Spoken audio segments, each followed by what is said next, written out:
Good evening, everybody. Good evening. We have a couple of chairs up front. You're also welcome to sit in the back or on the side. Good afternoon to everybody. Jeff, I think the music is down, but he's going to double check it. I'm Sarah McKinney, President and CEO of the Athens Area Community Foundation. I'm just going to talk until he turns the music down. There we go. Thanks, Jeff. Thank you all for being here tonight. I know that there are plenty of the things that you can do at home, at work, and I want to thank you for being here. In everything we do at the Community Foundation, earning and keeping your trust as fundholders, as legacy members, as Founder Society, and as board members is paramount to what we do. When we work well together, we grow giving for the community that we love. And when we do a great job, we get to learn together for the community that we love. And today's format is called Community Conversation and Philanthropy, and many of you will recall we had the opportunity to do one just before 2020. And this is our first time in person gathering, and it's just incredible to see so many of you. As you know, these are not conversations designed to be fundraisers. They're rather conversations designed to be an opportunity for us to learn together, to explore challenging topics, to think about our community's most pressing needs. And I think the strength of this room is not just the power that you have to give and give meaningfully to our community, it is that everybody in here has different family philosophies, different business philosophies, different religious and political backgrounds. And when we come together to grow giving, many of you won't be able to see this check, but in less than 14 years, because of your efforts, we've given more than $13 million out to this community. More than $13 million. I know Buddy Allen is in here somewhere. And Buddy, thank you. Did you ever think, as a founder of the Community Foundation, you'd be seeing a number like that? I did. He had high hopes for us. And in front of you on your tables, and you don't have to look through them, are just two pieces of paper. One is our executive plan. On behalf of our board of directors and our staff, we have a great 2-year strategic plan that we're invested in. And one of the 6 tenets of our plan is your fundholder experience. We don't want you to give just through the Community Foundation. We want you to feel that when you give to and through the Community Foundation, you have the opportunity to learn, you have the opportunity to meet other great givers, and you have the opportunity to become even a greater giver as a family, as a business, as an individual. And so my hope is that when you leave here today, we have dug deep on a challenging topic, you've met somebody new, and that you see your philanthropy in action through our Community Foundation mission. You see it not just in the number, but in the actions of our Community Foundation. And what I hope more than anything is that we continue to earn and keep your trust, because you don't have to give. No one has to give. But when we do a great job, we grow giving for this community that we love. And I just want to thank you so much. I'm going to ask board member Sally Coonan to come up. She's going to introduce Kathleen Biggins, our speaker. We'll have about 30 minutes of time together learning, and then please feel free to mingle, and Sarah Schramm, our board member, will also close us out. Thank you, Sally. Hi. Gosh, it is so good to look out and see all of you all. It's been ages. Like Sarah said, it's 2019 since we've been able to get together. So welcome, and thank you very much for coming out this afternoon. I am absolutely honored to introduce our speaker today, Kathleen Biggins. Kathleen is originally from New Orleans, and she now resides in New Jersey in Princeton. And although I've only known her for about 3 hours, I have admired her from afar for many years. Kathleen is one of those people who, when she sees a problem, rather than shrug her shoulders, she takes it upon herself to find a way to address it in the best way she possibly can. As Kathleen learned more and more about climate change, she became increasingly concerned that the topic was being presented as a liberal cause, rather than a phenomenon that, of course, affects everyone and in every conceivable way: our economy, our health, our security, our way of life. So what she wanted to do was to reframe the issue. So she began consulting with science experts, military personnel, and using her background in communication, she created a primer that's fact-based, accessible, and perhaps most importantly, nonpartisan. During this process, she formed a nonprofit organization, Sea Change, that's C as in climate, and she continues to direct that organization today. The Sea Change volunteers then set out to give presentations to civic clubs, garden clubs, business organizations, church groups. To date, they have been to 30 states and engaged thousands and thousands and thousands of citizens on this very important topic. And today, I am thrilled that we are one of those very groups. So Kathleen, it is with admiration and appreciation that I welcome you to the Community Foundation gathering.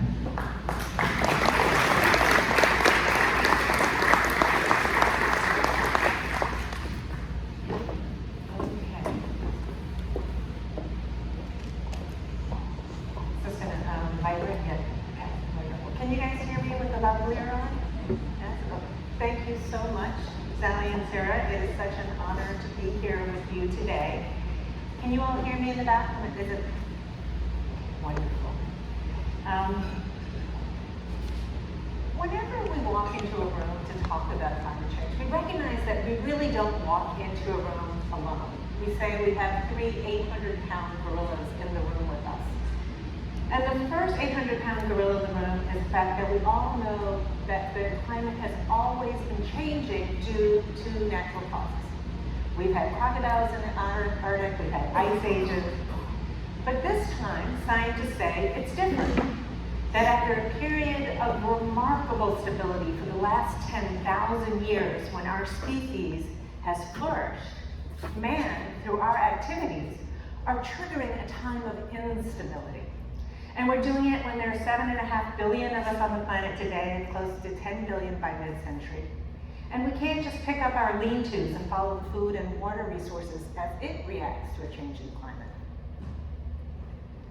The second 800-pound gorilla in the room with us is the fact that fossil fuels have been incredible friends to us. They've given us a vibrant GDP and a high quality of life.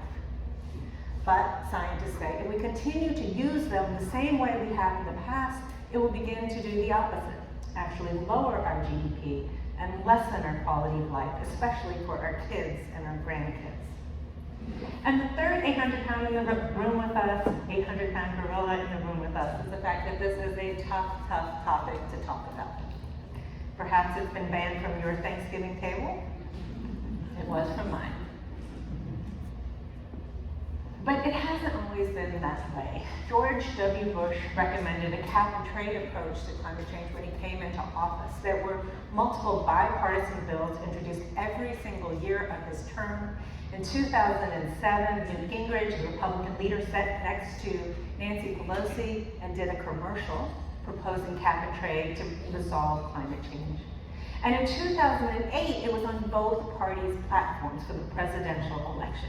Different ways of addressing it, but agreeing it needed to be addressed. So what happened? Well, scientists who were active in that period tell us that when Al Gore won the Nobel Peace Prize for his movie, An Inconvenient Truth, it was kind of a watershed moment. Something that had had begrudging acceptance across the line became labeled, as you have said, as a liberal issue. And we had a new litmus test for what makes us a good conservative or a good liberal. But if you fast forward to today, most Americans say they understand climate change is happening, and a majority say they understand that humans are influencing it. What we really don't seem to agree on is how to assess the risk. There are those who believe that climate change is an existential risk that we have to throw everything at in order to protect our children and our economy. And there are those who believe it's more of a tempest in a teapot, way overblown, and in fact, almost a cover for more big government and government overreach, and that we need to stop that in order to protect our economy. And the rest of us are somewhere in the middle. right? Not wanting to be sucked in or get over alarmed, but wanting to do the right thing for ourselves and our children. So how do we normally assess risk? Well, social scientists say that normally we divide that risk assessment into 3 parts. The first part is to gauge how likely is that risk to happen.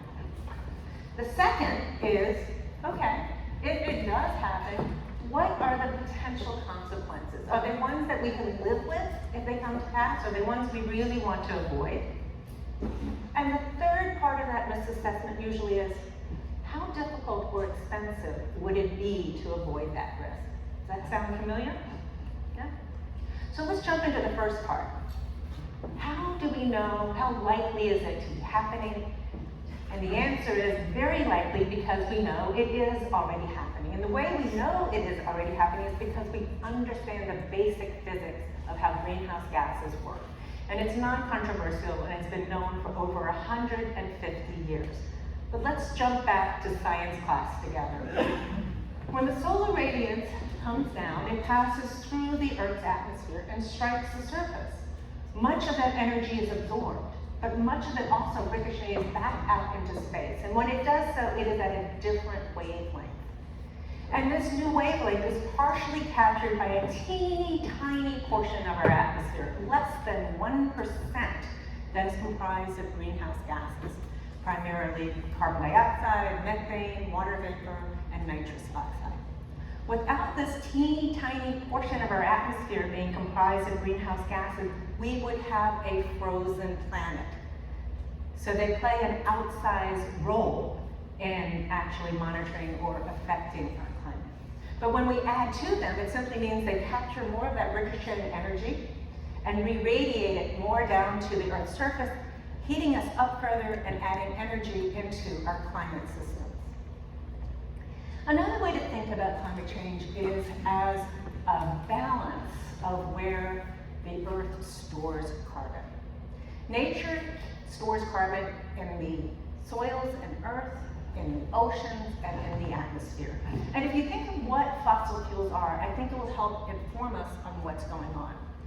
Fossil fuels are little bits of plant and animal matter that fell down, got silted over, and with time, heat, and pressure, got turned back into pools of elemental carbon, what we call fossil fuels: oil, gas, coal. And humans came along and said, wow, this is really rich in energy, it's really portable, it's really storable. I'm going to use it in my homes, in my transportation, in my factories to build our economies. And life was good. But in doing so, humankind was taking carbon that nature had sequestered, pulled deep underground over millions of years, and then started to pump it up into the atmosphere at the alarmingly fast rate of 40 billion tons of carbon every single year, much faster than it normally happens in nature, and upsetting the balance that has existed while our species has flourished. And we're putting up a lot of carbon. This graphic shows the natural fluctuation of carbon before the Industrial Revolution and after. And again, it is the rate that is so frightening because it doesn't give species enough time to catch up with the changes. And since we know we're putting up more carbon through burning fossil fuels, it's no surprise that the temperature is getting warmer. It's gone up to about 1.1 degrees Celsius or about 2 degrees Fahrenheit. Now that doesn't sound like such a big deal on a cold winter's day, but that small change in average global temperature makes for big changes on how we experience life on the planet. We'll get more into that as we go through the presentation, but don't let the small numbers fool you. And as that temperature has risen, it means that our temperature each year has gotten hotter. In fact, the last 10 years have all been the hottest years ever recorded. And we can see that climate change is indeed happening with our own eyes. Where? In places like the Arctic Ocean, where the mature Arctic ice is melting away and being replaced by immature ice and open water. The mature ice here in this graphic from NOAA is depicted in white.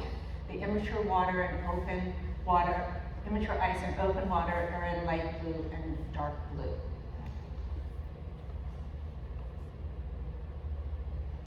Now, the reason why this is so critical is that as that mature ice melts away, we are losing some of the Earth's reflectivity because that ice reflects that initial solar radiance back out into space. So it means that in the future, more of that initial radiance will be absorbed by the Earth, and we are baking in temperature increase for future generations. Now let me put it into some historical context, because it's kind of hard to recognize how out of whack this shift in carbon really is. So if you take a look at this graphic, you can see we go back in time from now back 20,000 years, and temperature in Fahrenheit, so it's easy for us to read, from about 11 degrees warmer to about 8 or 9 degrees colder. And you can see 20,000 years ago, we were in a glacial period, right? There was a mile of ice over Manhattan. And then, over about 8,000 years, nature moderated, coming up to what more or less has been the average global temperature since our species began to flourish. And that was about 60 degrees Fahrenheit, which is a real sweet spot for our species. It's where human productivity is highest. And when we hit there, we were able to farm and create civilizations. And we more or less continued on until this little bump, which is the medieval warming period, where the Vikings were able to grow vegetables in Greenland. And then the divot, which is a little ice age, perhaps a degree or degree and a half, when the glaciers came down and there was a time of great deprivation and upheaval. Again, a small change in temperature leading to a different experience on the surface of the planet. And then you see the temperature going up, up, and away, landing somewhere between 3.6 and 10.8 degrees Fahrenheit by the end of this century, depending on what we do.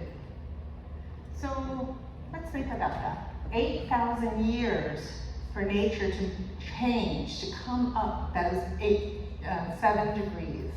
And now we are potentially forcing her to go something similarly in 100 years. And that's scary. And that's what pulled all of the nations of the world together in Paris and said, we can't go there. We can't go to the high numbers. We need to stay at the lower numbers, the 3.6, which correlates to a 2 degrees Celsius, or even better at the 1.5, because at those levels, we think we can handle the changes that nature will throw at us. But above that, we're not so sure. So let's focus in on what some of these consequences are, and if we feel comfortable in having them come to pass. So clearly, as our temperatures increase, it means that our temperatures are more likely to go to dangerously hot zones. What we see here is as the average temperature moves up, we have more extreme heat, and we are seeing that on the ground.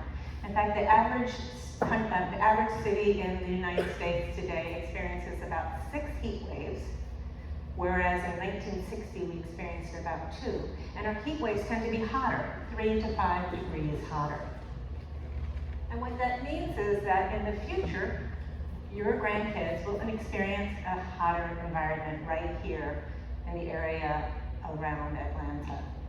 You can see the projections are days above 100 to grow somewhere to about a month and a half as we get towards the later part of the century. And a good rule of thumb that the National Geographic ran, which I thought was really interesting, is almost imagine your city marching south 600 miles.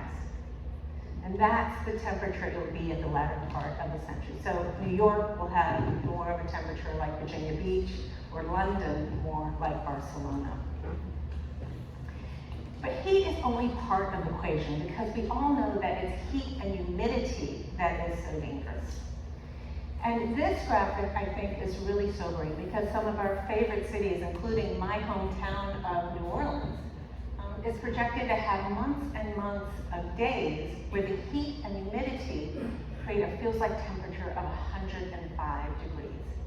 And that's a really important demarcation because it's at 105 degrees that if our organs are at that temperature too long, they begin to fail and we have heat stroke.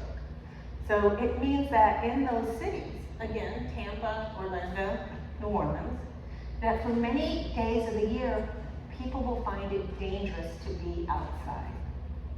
So let's think about what the ramifications could be from that sort of heat and humidity. Well, we know that crop production goes down as heat goes up. We know that human productivity goes down as heat goes up. We know that infrastructure begins to buckle and degrade as heat goes up. And we know that transportation systems can be impacted by higher heat. So clear hits to the economy in these markets. What else is going to happen? Well, we mentioned that heat is very dangerous, that when you hit 105 degrees, your organs will start to fail. But it also exacerbates lung disease, heart disease.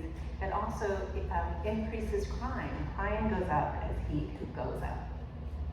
So clear hits to our ability to stay healthy and safe. And there's a third thing that scientists are talking about when they look at these southern cities and these high levels of heat and humidity. And that is pressure from migration. Because it is anticipated that the countries further south will become much less habitable, and that we will have refugee flows and migration pressures unlike anything we've experienced before. And that we will also have internal migration from the south to the north as people are looking for stronger economies later in the century. But it's not just people. This increased heat also impacts plants. The increased heat leads to greater evaporation in our soils and in our plant life, leading to a greater incidence of drought. And it also impacts our surface water. Why? Well, let's think about it. If it's warmer in the fall, when the precipitation falls, it falls as rain instead of as snow. If it's warmer in the spring, the snowpack melts more quickly. And that means that during the hot summer months, there's much less surface water in our lakes, in our rivers, in our reservoirs, for cities, for wildlife, and for farms when they need it. And perversely, climate change also causes too much water. Does anyone want to take a guess where this picture is from a heavy rainstorm? Who? Where?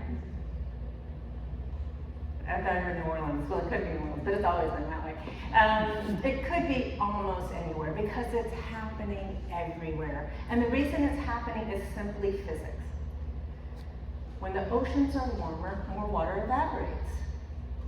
When the air is warmer, it can hold more water vapor. For every degree Celsius it gets warmer, it can hold 7% more water vapor. So there's simply more water in the air to come crashing down on our heads in these torrential rains. And it's happening all across the country and all across the world. And it's going to get worse as our temperatures continue to rise. Now, the heat also impacts our food systems, which you can imagine would happen given that it's affecting temperature and water. And 80% of all the crops in the world are rain-fed. You can see from this chart from the non-partisan World Resource Institute, taking a look at where our crop yields would go up and down at a 3 degrees Celsius increase, that we are losing our ability to grow food in our population centers. And the ability is moving north in Russia and Canada and some of the northern European countries. But food just isn't on land, it's also in the oceans. And one of the things that this warmer air is doing is warming up the oceans as well. And the oceans are getting much hotter, which is leading to the bleaching of our coral reefs. Now, coral reefs are more than a beautiful tourist attraction. They are actually the nursery for about 24% of all marine sea life. So when we lose them, we lose our ability to feed future generations from the sea. And this is when the small numbers really matter comes clearly into view. And the most recent International Panel for Climate Change report, they projected that if we could keep our temperature down to that 1.5 degree increase, we could potentially save 10 to 30% of our coral reefs. But if we go all the way up to 2 degrees, they believe we could lose them all. small. So every little bit, every smidgen of a degree is worth fighting for. And this increase has a direct hit on our ability to stay healthy. Why? Because when it's hotter, our pesky little vector-carrying pests like mosquitoes and ticks and fleas are able to expand their geographical footprint and are able to be active later in the year. We also know that those tinder-like dry conditions that we talked about leading to higher drought is also leading to an increased number, frequency, and severity of wildfires. And we know that there is an increased number of natural disasters that is directly linked to climate change. Now this is a graph of $1 billion natural disasters that have occurred. And you can see they've more or less doubled since we were back in the 1980s. And the scientists don't say that every single bar on this graph is due to climate change. We've always had natural disasters. But what they do say is that climate change is loading the dice and stacking the deck, making them often more likely and more deadly and expensive when they do hit. And it's important to note that with the new scientific discipline of attribution, scientists are now able to look at a natural disaster very quickly and discern what part climate change had to play, if any. And have found that things like the Northwest heat wave could not have happened if it were not for climate change. And as you can imagine, with these sorts of pressures, it is leading to all sorts of internal instability. And military leaders across the world are raising the warning that they anticipate more conflict and more difficulty in providing the military support in the future due to climate change.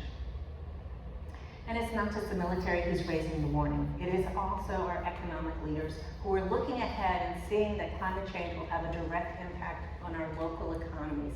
This is from BlackRock, and you can see that everything that is not in green is projected to be either stable or declining in their local GDP due to climate change as we progress into the latter part of the century. So you can see, just as Sally said, this is not an environmental issue. It is an issue that will in fact hit our jobs and our economy, our ability to stay safe and healthy, and our ability to have a stable environment and not be inundated by migration flows and chaos and even terrorism, which comes from the geopolitical instability. So I think I've depressed you. Is the bar open? Because I think you could all use a drink right now. I can definitely think I can feel the crowd. So let me say this. We actually believe that while it is difficult and expensive to avoid those risks, it is doable. And in fact, it is achievable if we put our minds together. And we have a lot of hope that we can get there. So why? Why are we hopeful? Because the economic equation around this issue has been turned on its head. We all know the old equation, which was, hey, we don't know how bad it's going to be. It's going to come, it's going to hit polar bears in far off places. Just protect the economy now and let future generations deal with it. Well, the new equation's a little different. It's like, guess what? As taxpayers, we are paying for climate change right now. How? With those natural disasters and also by the infrastructure that we are being forced to build because nature is playing by a new set of rules. So as taxpayers, we're on the bank right now for it, and it's going to get worse. And importantly, we now have the ability through human ingenuity and technology to begin to move to a lower carbon, safer trajectory. And why is that? Because wind and solar have dropped so precipitously on an apples-to-apples, unsubsidized basis that today they are the cheapest new energy source in most of the world and will be the cheapest in all of the world in the next few years. And importantly, our own Department of Energy projects that those costs could halve again by the end of this decade, the lowest numbers humans have ever had for utility energy. And importantly, the market is noticing. If you take a look back at 2020, 82% of all new energy capacity that came on board across the world was in renewables. And what this means is with renewables and batteries as a big part of the transition, there are multiple studies that show we could transition without spending a whole lot more in the long run and by growing jobs.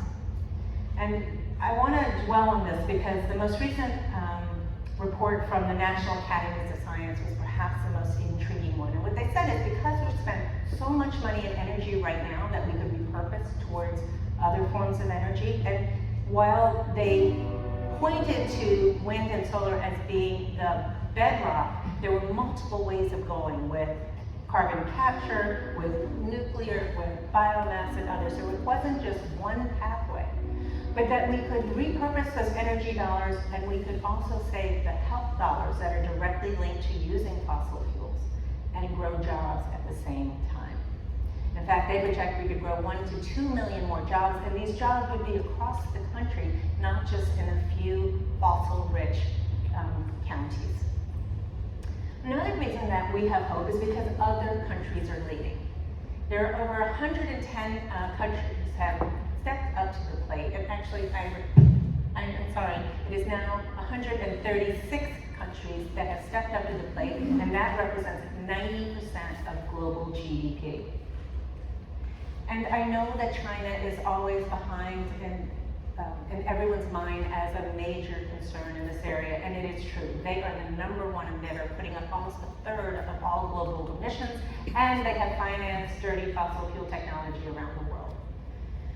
But perversely, they have also lapped us in the new technologies. They have set out that they want to be the singular superpower in all the new technologies needed to move to a cleaner future, and they are kind of cornering the market.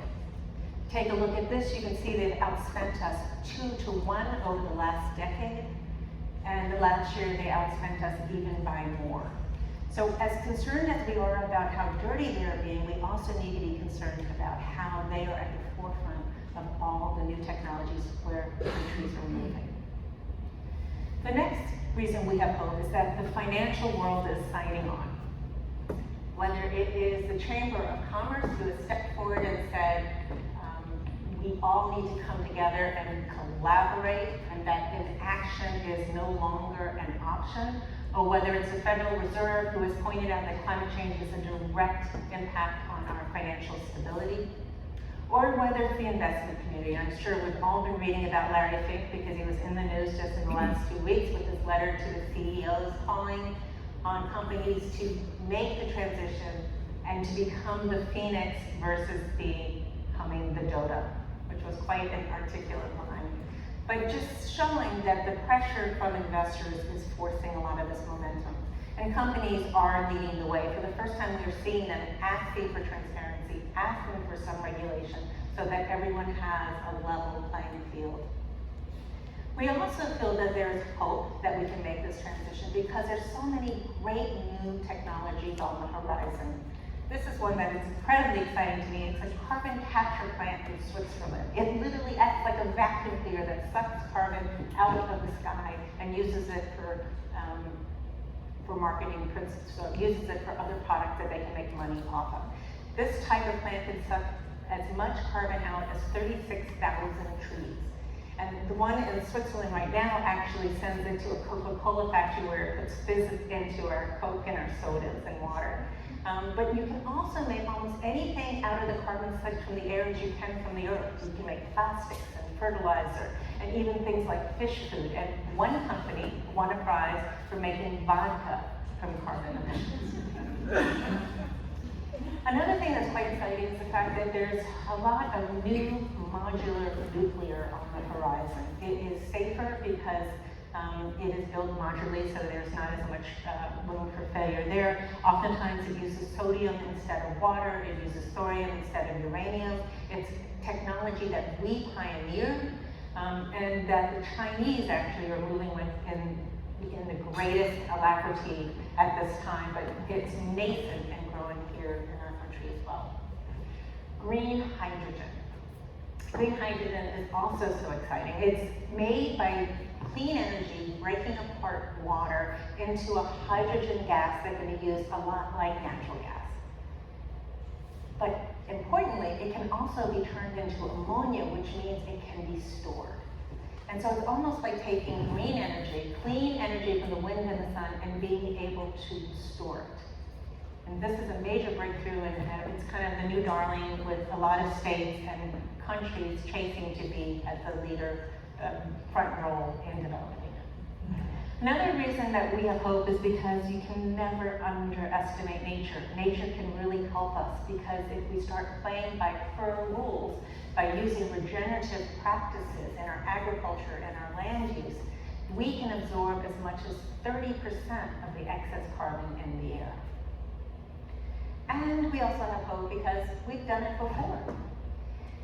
When Ronald Reagan pulled together the world to ban CFCs to protect our ozone layer, at the same time, he was banning a very potent greenhouse gas. And if he hadn't, we would be trending to be 5 degrees hotter right now. And what he said at the time was, I need to protect the earth for future generations. And so it's really our turn to pay that favor forward. Another reason why we have hope is because we are a lot less divided than many people realize. If you ask Americans if they support regulating CO2, 75% say yes. If you ask Americans if they support research and to clean energy, 86% say yes. And in fact, we have leaders on the federal level that are stepping forward and saying conservatives want to be part of this conversation. Representative Curtis from Utah just began the Conservative Climate Caucus. It's the 3rd largest caucus in the House. And what he said to us when we called him in his office was that, hey, I was tired of being at a town hall and people asking me and not being able to say I had a solution. Now I can say, yes, climate change is happening, and here's how conservatives plan to solve it.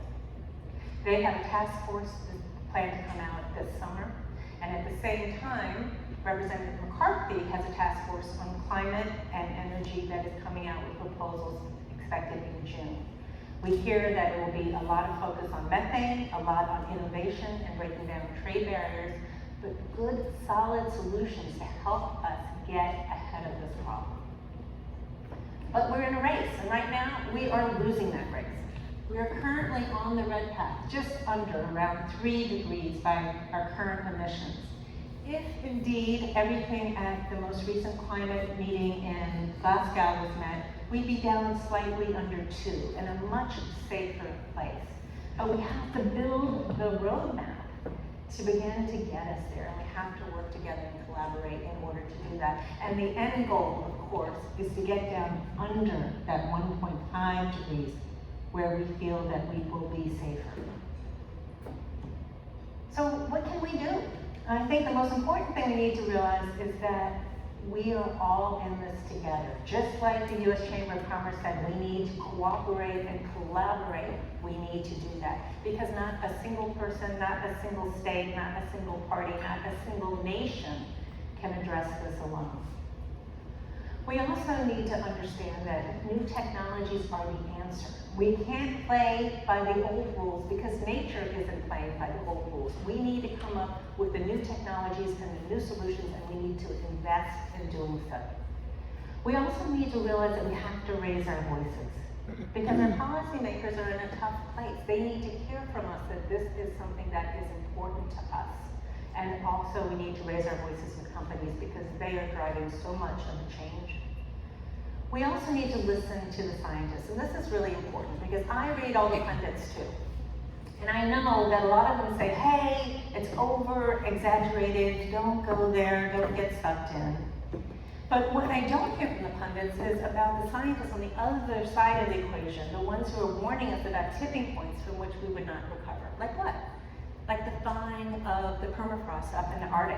I think we all know that organisms died, and when they died, they got frozen before they fully decayed. And now the Arctic is warming faster than any other part of the globe, and those organisms are decaying en masse, putting up massive amounts of methane and carbon dioxide. And scientists worry that could create a feedback loop that humans couldn't control. So we have the don't worry, be happy group, and we have the drink heavily, the Titanic's going down group. And we have the vast majority of scientists in the middle saying this is a real and serious problem, but there are real solutions that we can use to address it. And we're all supposed to take a bet, right? And that bet isn't just for ourselves, but it's for everyone else on the planet, and not just for our generation, but for future generations.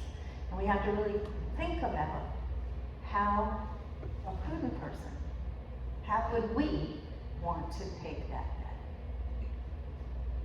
And lastly, use your voice. Most Americans don't talk about climate change. If it is something that you heard today that you're curious about, or you investigate, talk to others about it, because it is the most powerful thing we can do as individuals. Lastly, support your non-for-profits. There are those that would fit whatever political persuasion you are in, that fight the good fight in this area. I know several of them are right here in this room. It's critical because they are really doing such important work, and in general, environmental groups do not get the types of support that other groups do. So please think of them. And lastly, take personal action. We can handle that in the Q&A if you'd like to talk about personal action. So in closing, I'd like to say we are the first generation to understand the risk of climate change. We're the first generation to feel the brunt of it on our shoulders with all these natural disasters and rainstorms. And we're the first ones to understand that we are leaving a dystopian and broken world for future generations. And we are the first generation to have the tools to do something about it. And the question for all of us in this room, and really all of us on this planet, is what will we choose to do? Thank you, and I really look forward to all of your questions. Thank you so much.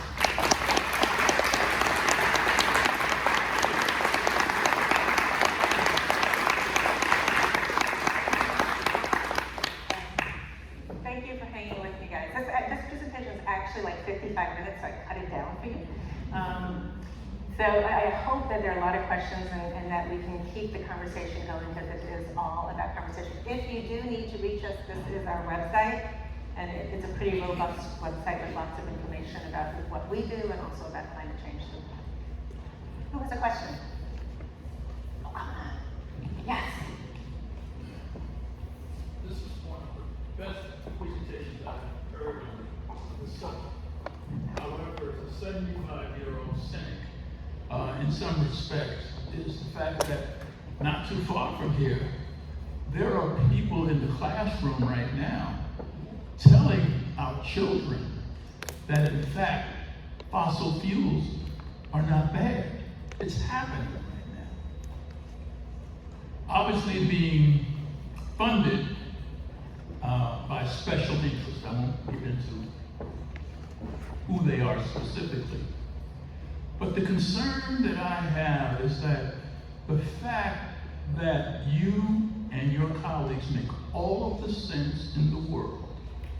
We have people who will yes, who are in the halls of our leadership chambers, who are not doing anything. And notwithstanding the two gentlemen who you referred to on that board of doing things, we have not communicated, we have not, I guess, drank the Kool-Aid in a positive way to really make this a reality. There are people fighting us to even talk about climate change in the classroom. Where do we go from here to really get all of us together, where there's so many issues out here that parallel what you're talking about? We can't get 70% of our people to take a vaccine. Okay, God knows how we're going to get someone to really help us deal with this crisis, which is going to affect us.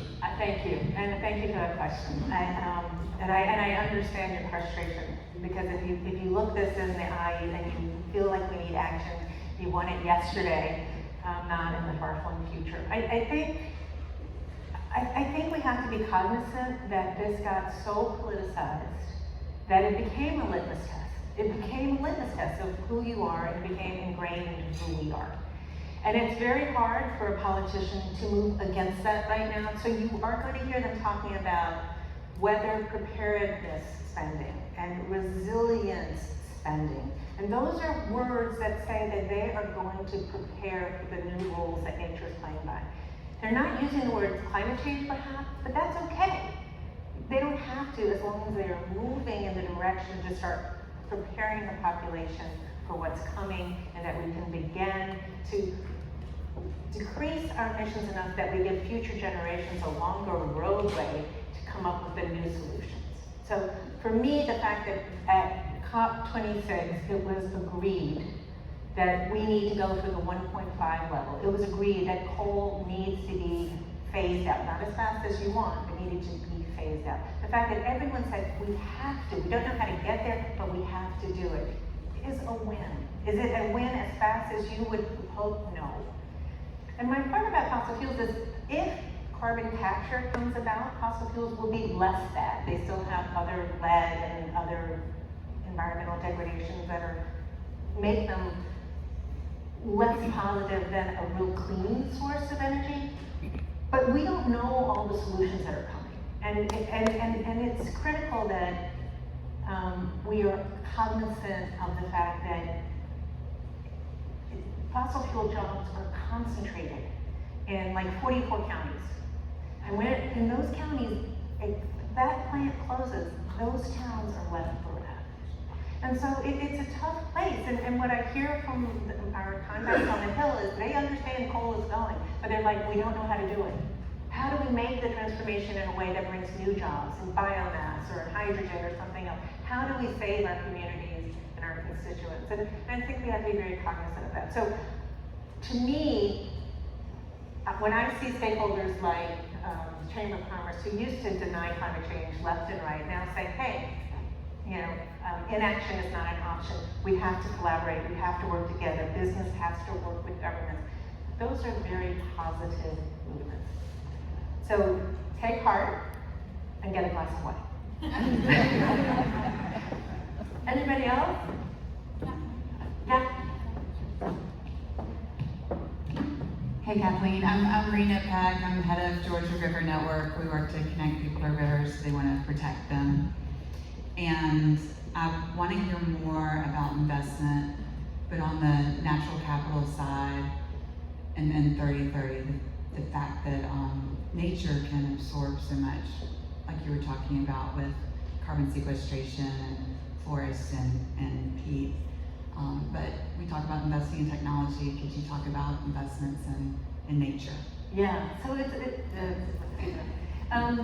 it's critically important. And it's really something you and I talked about before we started, the importance of peat. Like peat is one of the most important carbon sinks that we have. And I know we have a lot of gardeners in the room, but one of the things that happens is that's harvested to go put into our arrangements. And that peat sink, we're losing. And for more reason, I just say that to gardeners because I learned that and I was like, oh my gosh, all of us are doing that for all this time, and I had no idea that we were contributing to the case. But these types of natural sinks have to be protected, and it's the number one thing that we need to do.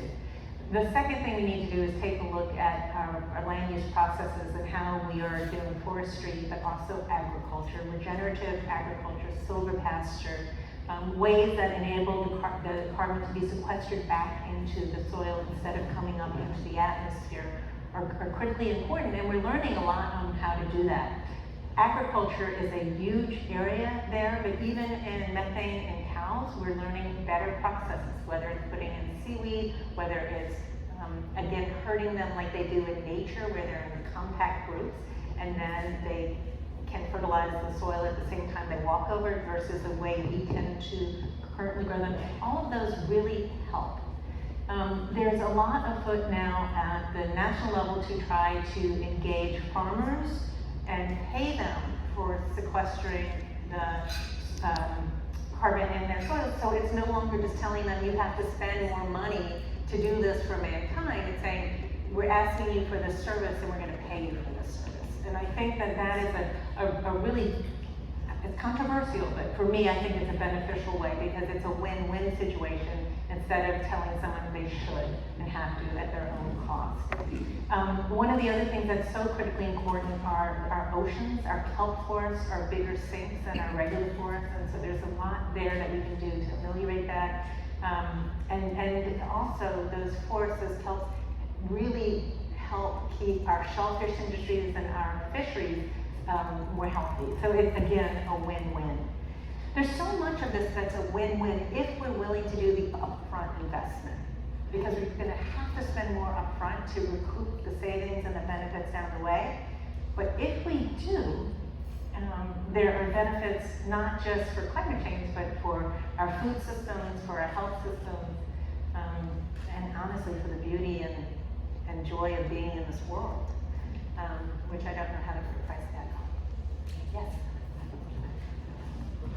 You first and then I'll share. Okay. In your travels, have you encountered any city initiatives that you found exciting? City initiatives? Mm-hmm. I don't know this as well. I do know my own town, Princeton, has created a total sustainability 5-year plan, and they did a accounting where they went through each sector to figure out where the emissions were going up. So, and it turned out it was our small commercial real estate, which was the area that was the weakest within our community. So one of the things that we're hearing a lot from companies too is that if you can't measure it, you can't fix it. And you can't be asked to be responsible for fixing it if you have no sense of what the scope of the problem is. So there's a lot of new technologies out there that are helping companies and cities to do that, but that inventory was a really big part.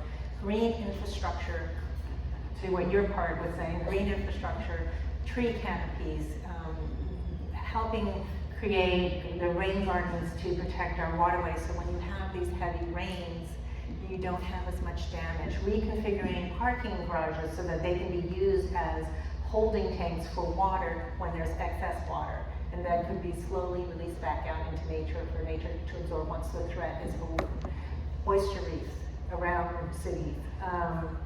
A lot with just LED lighting. It's such an easy way to save money and also lower your emissions drastically. And a lot of cities are doing that across their streetlights as well as their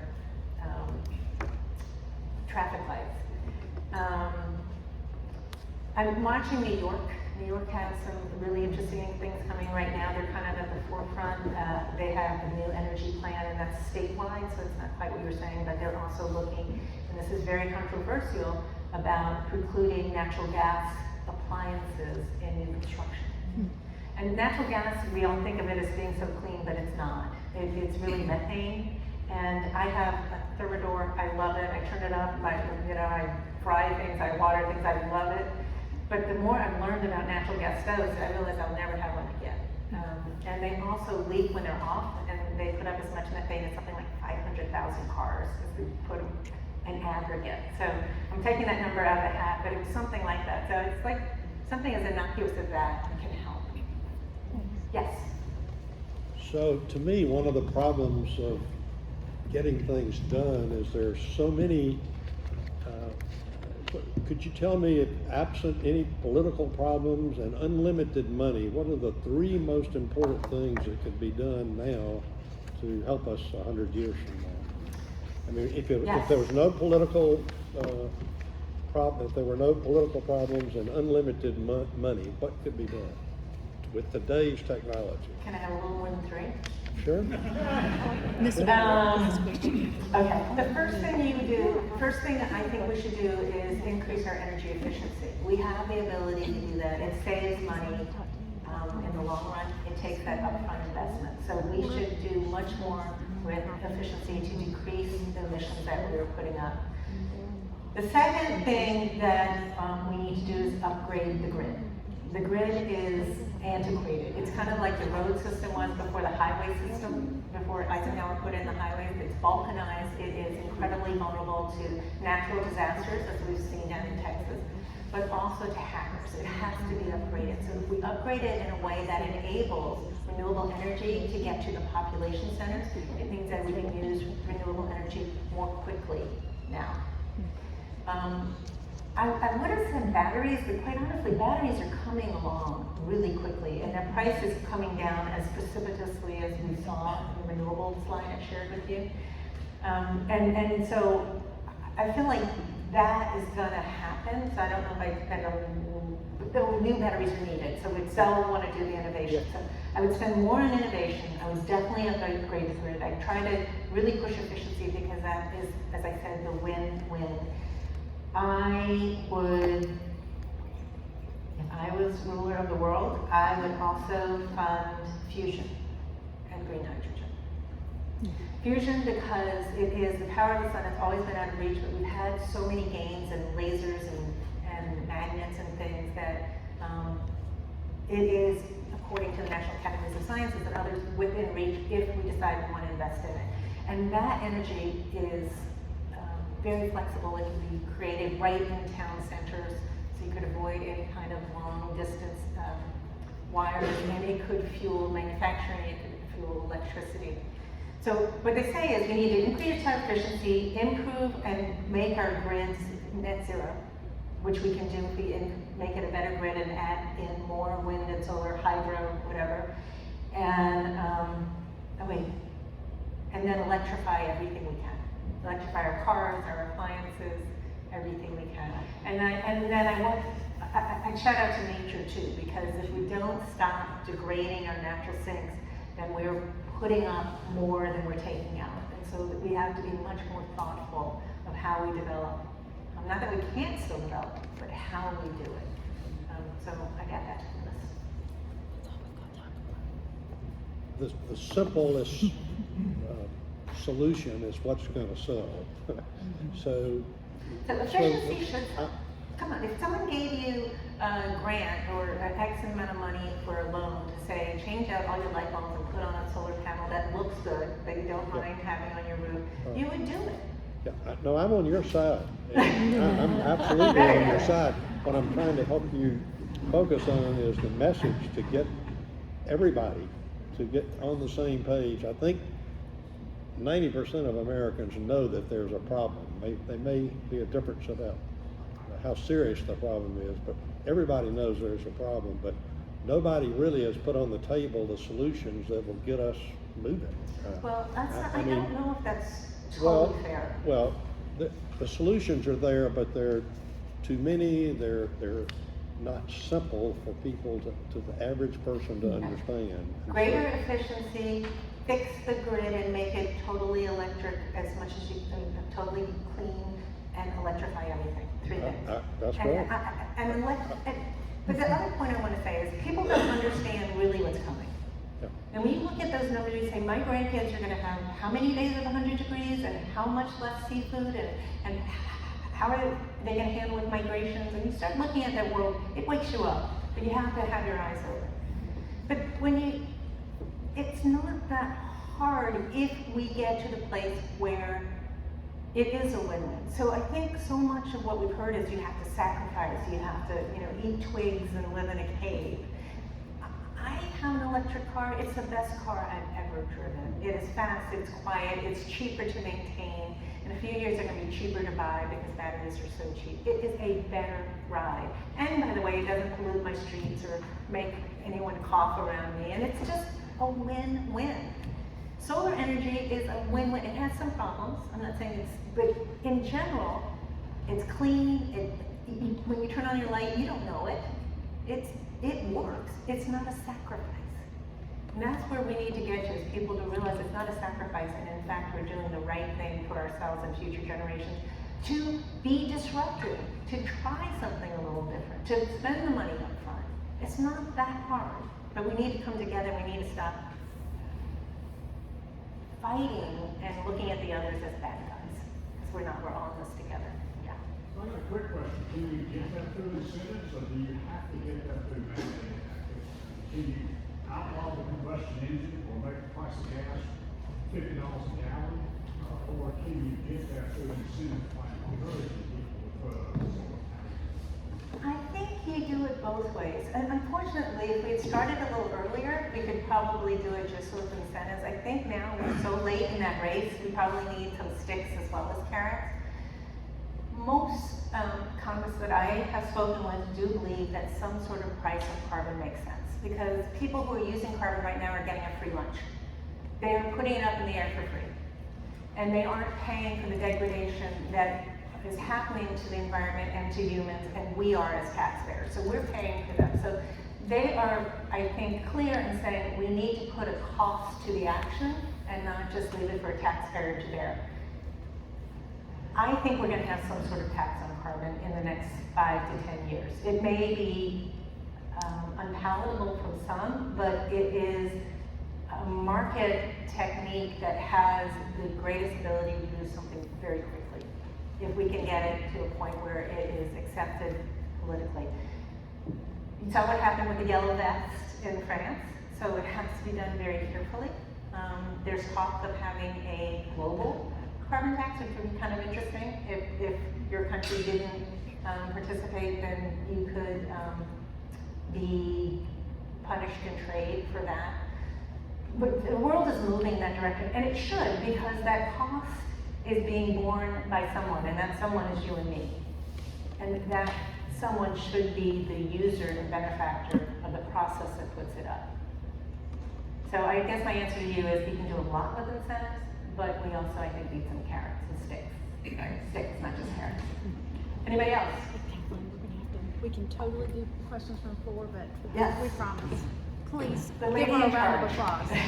Please give Kathleen a round of applause.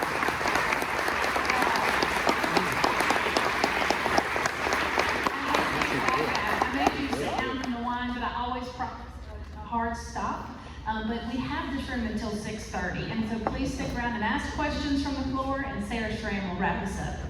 And I won't waste more than a minute of your time, but I do want to tell you, thank you so much on behalf of the Athens Area Community Foundation Board for being so engaged, for being here and asking interesting questions and showing up. And I wanted to just, I know that we heard take action, and so I wanted to point out there's this one pager on your table.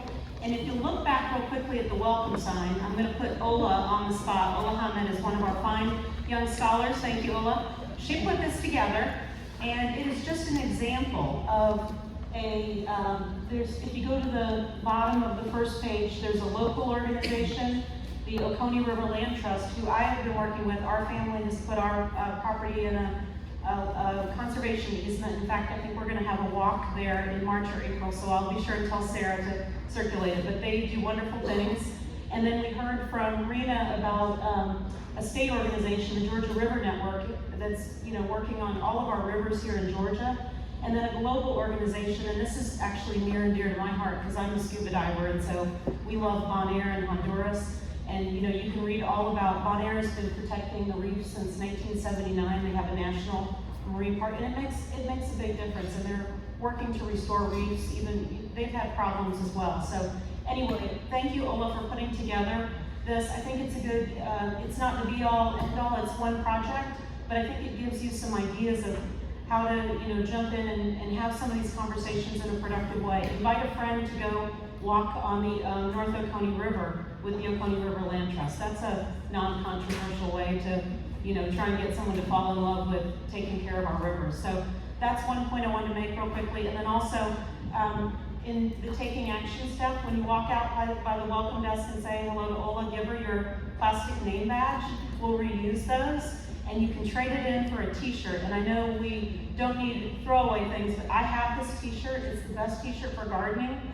You will use it and use it and use it, and then you'll turn it into rags to polish things or whatever. So I promise you it's the best t-shirt you'll have, and it promotes the Athens Area Community Foundation. So enjoy that, and taking action. If you want to grab a glass of wine, get one, and continue the conversation and ask Kathleen whatever questions you have. But thank you from the bottom of our hearts for being here and being so engaged, because that's what makes this foundation a living, breathing, doing things, and you all are such an inspiration, so thank you.